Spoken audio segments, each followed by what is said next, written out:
And back in the pits, the 32 car is in the pits at the moment after they went to green. That's Ruben Garcia. He's been running strongly here all day. 72 laps remaining in the race. Somebody just got a black flag on the previous lap. We'll check that with race control. Look at this. Dave Marcus and Herschel McGriff side by side down into turn number 1. McGriff is trying to get off that lap that Marcus had on him, trying to pull it back and get back in company with the leaders, and they are door handle to door handle. It's been like this for 3 or 4 laps. Herschel went in a bit deeper that time, gave Dave a few problems. That is complete trust from driver to driver. And 18's also coming up to join them very, very quickly, Glenn Sturer. So this is a very, very good scrap, just back behind the leaders. Black flag for car 30, that's Michael Waltrip. That's right. The car is smoking on the back straight, dropping oil. That's giving officials some concern. And also coming into the pits is David Sosby. That car's looking pretty second-hand as well. Lap 210 of 280, 70 to go. Approximately 35 minutes of racing if they stay with a green flag to the completion. This has really been a titanic scrap between Dave Marcus and Herschel McGriff and Glenn Sturer, who has been gaining on these two. Looks like the 81 car is headed into the pits. David Sosby, that car, in fact, on the other side of it has got pretty severe damage. Can't see it from that angle. But all the front of it, the front right-hand corner is all knocked away. There's Michael Waltrip in for some a look at the engine in the 30 car. It's been blowing smoke. Michael Waltrip, of course, who came out here for his first run, 24 years of age, the brother of Darrell Waltrip, driving a Chevy Monte Carlo from Kentucky. First in the 83 Charlotte Daytona Dash Series. That's the baby class leading up to the Winston class. Runner-up, 87 Rookie of the Year for NASCAR. That is no mean achievement. 84, voted the most popular driver in NASCAR. Another one of our Nissan personality profiles, Michael Waltrip. Very, very nice young man, and appears to have a great future in the sport. Look at this, the scrap for first and second. It's back on again, the Alabama gang. Neil Bonnet, Bobby Allison, 1-2. Dave Marcus back in third. Glenn Sturer coming back up in the pack again. And these two love a race, don't they? Oh, I wouldn't care to make a bold prediction on which way the pendulum's going to swing with these two. They are nose to tail. They've been that way all afternoon. Pretty intense racing. They round up Kyle Petty with ease, so Kyle is not in good shape. There's the shot on race cam. They've rounded up Petty. And Bonnet at the moment about to lap car number 88. That's Robin Best from Tasmania. This is the incredible thing about this type of racing, is that, of course, today we have a great mixture of drivers, not all the regulars on the NASCAR Winston Cup trail, but a lot of the Californians and the Australians who are involved. But this is the type of racing that they do have in the United States, not just these two cars, but you can get up to 30 cars still running nose to tail and jumping out of the draft, ducking down on the inside or trying to pass the outside. Coming off turn 2, Bonnet, 75, and Bobby Allison in the 12 car. Looks like they're going past Chad Little with the Coors Thunderbird. Diving down low. Watch the foot action next time we take race cam. At the moment, though, here's Allison making a very bold bend down the outside. Bonnet is going to use the low line. Bit of left foot braking again from Neil Bonnet. Just saw a glimpse of it. Look at Allison, though, swinging to the outside. Neil Bonnet fighting Bobby Allison for the race lead, but I think Allison has got around the outside to lead it, going down the back straight. Certainly has, and he's pulled about 4 or 5 car lengths. You can see the gap heading into turn 3.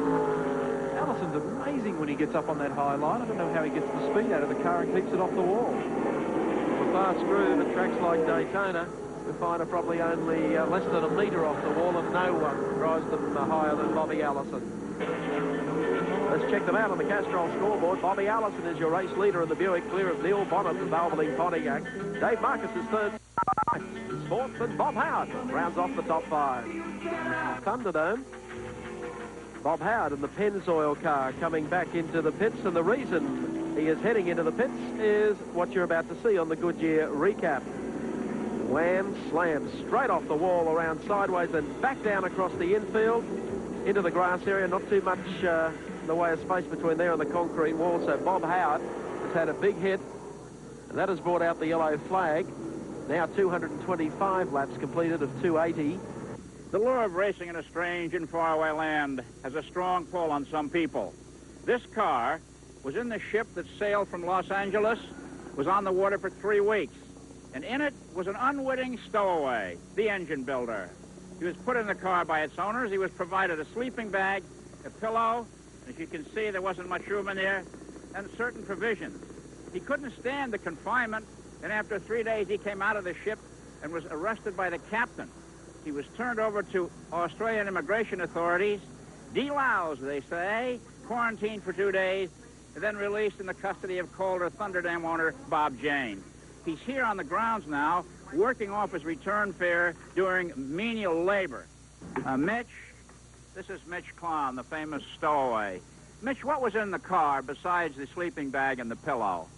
There was a bag of groceries, which was 2 cans of Spam, can of tuna, 2 boxes of dry cereal, 3 bags of candy, 2 boxes of Twinkies, box of cookies, and that was about it. For 10,000 miles. You couldn't stand it. It was down in the hold and dark. You finally got out where you could see some fresh air, right? Yes, sir. It was about 3 days before I went outside, and I just got tired of being down there, so I just went up and decided to get some fresh air. Pace car goes to the pits, and we're in for a sprint now for the closing stages of the Goodyear 500. It's Bobby Allison in car number 12, who leads them down into turn number 1. Dave Marcus is very, very close to him, though, as they round up Glenn Stewart on the outside, and now Neil Bonnet gets into the draft as they make it onto the back straight. Look how close they are now. Stewart in the 18 car, deciding to race Bobby Allison and getting the split as the 71 car. How close are they as Dave Marcus goes in lower than anyone? Almost caught the tail that time of Stewart as they come off. Well, Stewart, and now Dave Marcus, and Bonnet pokes the nose up on the inside. Who said this race was over?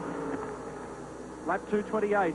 Dave Marcus on the attack. Glenn Stewart wants to play with the big boys, and Neil Bonnet stuck in there behind in second place at the moment. Wasn't that stuff from race cam fascinating, the way he was alternating between left foot braking, he's getting on the gas, and now he's attacking Dave Marcus once again. Let's watch him as he goes into turn 3 on the brakes. Still on the brakes, a little bit of acceleration and then back on the power hard, and Marcus's car really loose in the rear end that time, coming out of turn 4, side by side as they go down the front straight, and the crowd reacting to the excitement. Neil Bonnet coming down on the inside, but Marcus will not give way. If he can hold it there on the high line, I don't think he can, because Bonnet will get the drive coming out of turn 2. Slingshot down on the inside, but Marcus has got plenty of horsepower. They race it out side by side up into turn number 3, and Bobby Allison sits in the draft of Neil Bonnet. Well, he's getting the double draft there when the two of them are so close together. Has an opportunity to sit back. All Bonnet's car getting a little out of shape. Oh, and he touches Marcus as they come off turn 4, and Bobby Allison goes through on the inside and has a crack at the lead. Allison down at turn 1. Fantastic stuff. They're sprinting now to the checkered flag of the Goodyear 500. Swinging out onto the back straight. This fascinating dice that we've seen all day long here at Calder Park Thunderdome. Bobby Allison goes through. Car number 12 being tailed here by Neil Bonnet. Marcus is still working that outside groove. Not a bad job at it, but now it's Bonnet who gets the inside edge as they come off the turn, and Bonnet will now work to the inside on the tri-oval, and he does it and takes Marcus along for the ride. Stewart is back behind them, and Herschel McGriff. You'd think it was just a sprint race that started a few laps ago. 46,000 customers here at Calder Park are up on their feet cheering for this race at the moment, and Glenn Stewart gets in all sorts of strife that time on turn 2, goes up high, drops to the end of the field as the battle continues. Bonnet leads by about 3 car lengths from Bobby Allison, Dave Marcus in 3rd place, and Herschel McGriff behind him. Expect to see Bobby Allison up shortly to catch onto the draft here from Neil Bonnet, but Bonnet is working the inside of this racetrack beautifully. Marcus back in 3rd. Herschel McGriff comes up in the 4th spot as they come through the tri-oval down into turn number 1. Marcus there harrying Bobby Allison all the time, and that gap that Allison opened up a little earlier on Neil Bonnet is now open the other way. Bonnet stretches it by 2 car lengths, working the back straight, doing it nicely, but look at the scrap for 3rd place.